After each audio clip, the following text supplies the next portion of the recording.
Hey students, it's Mr. Sargent here with your day 100.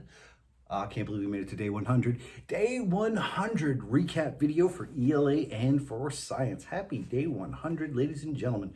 Today in ELA, we're finishing up our wit and wisdom lesson by focusing on our craft question and talking about different ways that you can get resources and how we can make connections between the different sources and what we see.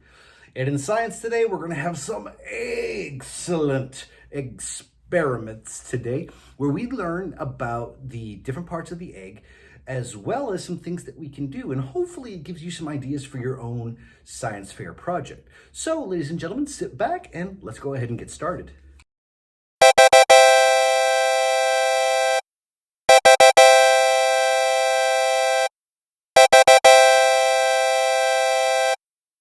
In science today, we reviewed all of the life cycles that we've talked about all week, and we primarily focused on the ones that started off with eggs. Because, ladies and gentlemen, today's experiments are going to be extraordinary, and I am excited to actually show you what the incredible things that eggs can actually do. Now, before we begin, there are a few things you're going to need for this experiment if you're going to do it with me. Now, we did a couple experiments today, but the first thing you're going to need, definitely some eggs. After that, I have a couple containers, and I have a couple liquids that we're going to talk about in a minute. And you also need a place to, well, might be able to get a little bit messy. Okay, it's kind of important because I don't want you getting eggs everywhere. All right, I don't want it to explode. Yeah, I know. I'm done with the jokes. Done with the jokes, I promise. So when we take a look at an egg, we got to realize there's different parts. You got the yolk on the inside. You got the embryo in there. You have a whole bunch of different membranes inside the egg, but on the outside is what we're going to focus on today. We are going to focus on the eggshell. So let's head on over to the lab and let's learn a little bit about eggshells. All right, so ladies and gentlemen, welcome to the new and improved, well, it's still under construction, but welcome to Mr. Sargent's Superstar Second Grade Lab. Now today our focus is going to be on the egg and primarily the egg shell. So what do we know about it? Well, this one's white. All chicken eggs have a certain shape to them, don't they? And they all look uniform, meaning they all have the same shape. Now, a couple questions that I have is, what is the purpose of an eggshell? Now, someone was smart enough to say the word today, exoskeleton. And in a way, this could be an exoskeleton because when you think about animals and insects with exoskeletons, those exoskeletons are created to protect what's on the inside. The eggshell's job is to protect what's on the inside. So I have a couple of theories and a couple of experiments that I want to do today. The first one of which is this. How much force do I need to break this egg? Now, I will tell you, I like eggs. I like them scrambled. I like them sunny side up. I like them fried. I like them on my burgers. I know. I just tried it a couple of weeks ago. They are delicious.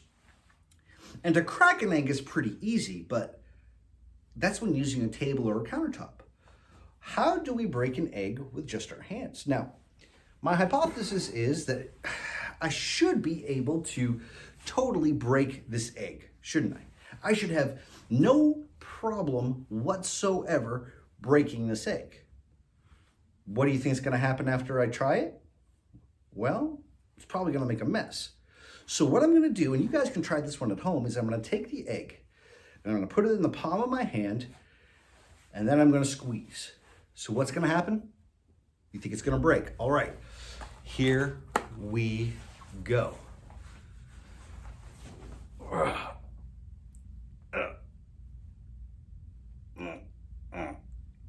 Wait a minute, it's not breaking. Why isn't it breaking, ladies and gentlemen? Well, we have a couple theories of why this doesn't break. One is the shape. Okay, the shape is meant to protect. The shell is meant to protect too, but the shape, because I am having it in my palm and I'm squeezing, I am able to disperse the pressure on it. So I'm able to take this egg and put as much pressure on as I can, and I'm not going to break it. See, I'm still squeezing. It doesn't even matter if it's my left hand. All right? So now my next theory is, what if I put something with a little extra weight on it? Will it crack it then? Well, for that part of the experiment, we have, well, a special visitor. He hasn't been around much because we haven't really, he's just been chilling. Our special visitor today is Mr. Brick. Say hi, Mr. Brick. Oh, see, look at that. He is ready to help us. So what I'm going to do is I'm going to put the egg down on the table, and I'm going to put Mr. Brick on top of it. Well, what do you think is going to happen? You think now Mr. Brick is heavy enough that he's going to smash it? Interesting. Okay. All right, so well, let's go ahead and do that and find out. So for this part of the experiment, I am going to use a pan because I didn't in class, and I have spent the last hour cleaning up egg yolk everywhere. So for this video's sake, and for the sake of me having to stay here another hour to clean up, what I'm going to do is I'm going to put the egg in the pan, all right? And then I am going to place Mr. Brick on top of it. Now, I know some of you said it's going to break, but let's see.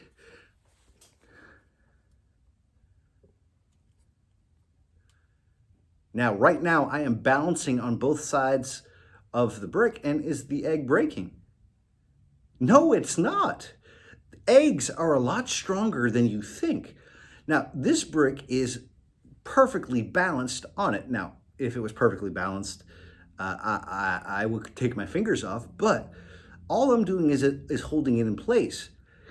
The egg is strong enough to hold this much weight. But what happens when I shift the weight? Now, that worked well when I was holding it and keeping it balanced. But what happens when there's an unbalanced? Well, if I am even an inch off the egg and I drop it, what's going to happen? Well, let's find out in 3, 2, 1. Did you see that? With just an inch more of force, the force of gravity brought that Mr. Brick down and totally destroyed the egg. So there's a fine balance between how strong the egg is and how much force it can actually hold. And now, as you can see, we got a big eggy mess. So, ladies and gentlemen, there is a bit of a mess, but if you notice just the slight amount and change in force, and with the addition of gravity, an eggshell is pretty easy to break. The only difference is it had that space to actually gain that energy and gain that force. Now, for another fun experiment, what we did next was we took 3 eggs, and we went ahead and put them in some liquids. Now, liquid 1 is vinegar. Now, I added some food coloring too, but liquid 1 is vinegar. So I asked the students to make some predictions of what's going to happen. Now, we know that vinegar is an acid. Very good. It is an acid. So what is going to happen to the egg that's in here if I leave it for a couple days? Well, I'm going to leave that up to you and your ideas of what is going to happen. Now, the second liquid,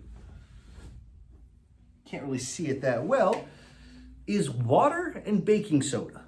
Now, we know baking soda is a base. Is this going to have a different reaction with the egg than, say, the vinegar? Well, once again, I'm going to leave the hypothesis up to you. Okay? So you make a prediction. What is going to happen to the vinegar egg? And what is going to happen to the baking soda egg? And the third egg. Ooh, it's all brown. What could it be? Well, ladies and gentlemen, it is soda. In fact, it's Coca-Cola. Now, we had the students make some predictions of what's going to happen, and what I found truly amazing is not many of us read the ingredients for Coca-Cola. Now, I just so happen to have it, well, I just happen to have some Coca-Cola right here. And if I read the ingredients, we have carbonated water. That's not going to do much, is it? High fructose corn syrup. No. Caramel color. No, it's just because of its color. We may change the color of the egg. Phosphoric acid. Wait a minute. There's phosphoric acid in Coca-Cola. So, much like the vinegar, we put it in an acid. What is going to happen to the eggshell if I leave it over 3 days? So, when we come back on Tuesday, when I do a recap video, I'm going to show you, ladies and gentlemen, what happened to these eggs. But I definitely want you to make your own predictions.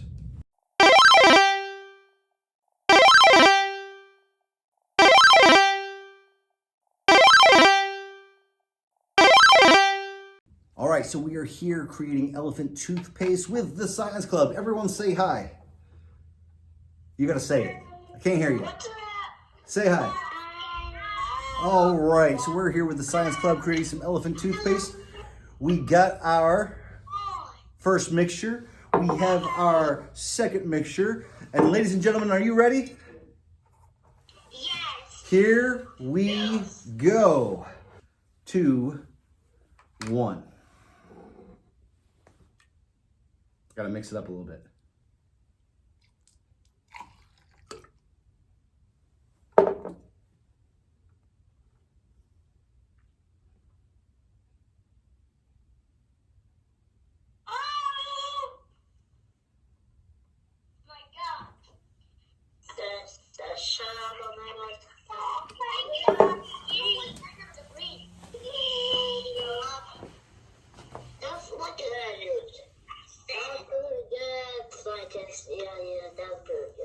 What's happening, guys?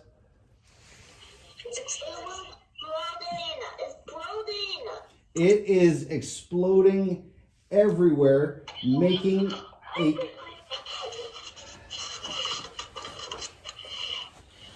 a big mess. Now, it's still going, by the way. I haven't touched it. We're gonna leave it going for a little bit. But what are some things that you notice?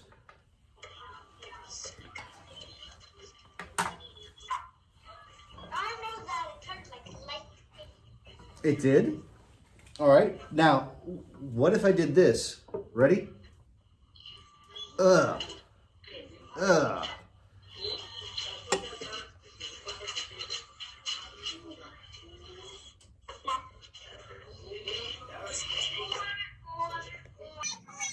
I don't know why you're doing wah. We got a good reaction here. We have created. There are, and it's still going, buddy. That's it. And I'm getting it all over my hands, too. It's going up. It's going up.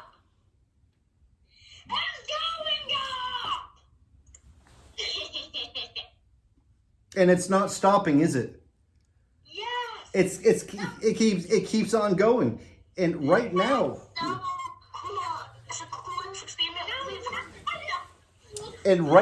here's the thing. It is still going. It is still going, ladies and gentlemen. So we're gonna leave that be, and we're gonna let it keep going and keep fuzzing. And what about if I added more? Let's see. What if I added more soap? Don't you dare! Don't you? Oh my gosh! Oh my gosh! What are you doing to it? Oh What if I added more water? Don't.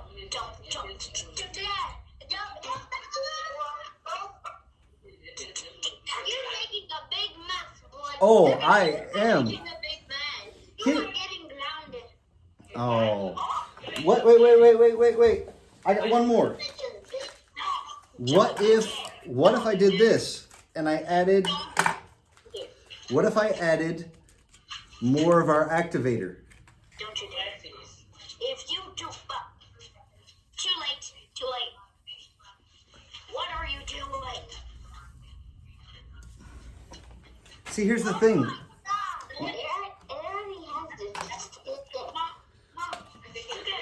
It's spreading But going all over his table. But here's the thing, ladies and gentlemen. Here's the thing.